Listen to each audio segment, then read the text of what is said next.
स्वागत है। ब्रेक के बाद हमारे साथ हैं डॉक्टर विकास गुप्ता। चूंकि बात अभी डेंगू की चल रही है और डेंगू बहुत ज्यादा फैल भी रहा है, तो डॉक्टर साहब अक्सर डेंगू में प्लेटलेट्स की रिक्वायरमेंट होने लगती है, तो ये किन मरीजों को होती है और इसका डोनर कैसे हम निर्धारित कर सकते हैं? देखिए, डेंगू में प्लेटलेट ट्रांसफ्यूजन की जरूरत पड़ती है। आमतौर पे जो WHO की गाइडलाइंस है वो ये कहती है कि अगर प्लेटलेट काउंट 10,000 से कम नहीं हो या कहीं से कोई ब्लीडिंग डिसऑर्डर नहीं हो रहा हो, शरीर से कहीं कोई खून नहीं आ रहा हो, तो प्लेटलेट की जरूरत नहीं होती। अपन अस्पताल में एडमिट रह के अपन ऑब्जर्व कर सकते हैं और प्लेटलेट चढ़ा सकते हैं। 10,000 से कम हो या कहीं से खून आ रहा हो तो ही प्लेटलेट चढ़ाने का इंडिकेशन होता है। अब प्लेटलेट दो तरीके की होती है, एक होता है रैंडम डोनर RDP, एक होता है SDP।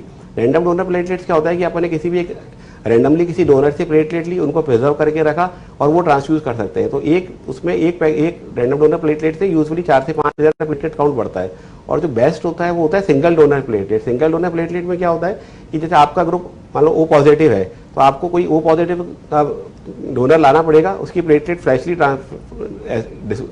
मतलब उसका प्लेटलेट फ्रेशली प्रिपेयर करेंगे और वो ट्रांसफ्यूज करेंगे, तो उसको सिंगल डोनर प्लेटलेट कहते हैं। उससे प्लेटलेट काउंट यूजुअली 30-40,000 तक रेज हो जाता है।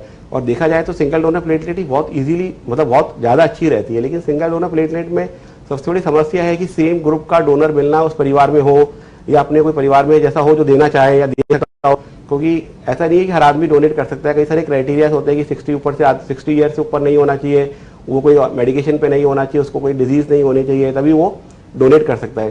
तो सिंगल डोनर प्लेटलेट बेस्ट है, लेकिन उसका अवेलेबिलिटी की प्रॉब्लम रहती है, तो अपन RDP से काम चला सकते हैं। लेकिन सबसे जो मेन बात वो यही है कि प्लेटलेट काउंट में सिर्फ प्लेटलेट काउंट को ट्रीट नहीं करना, अपने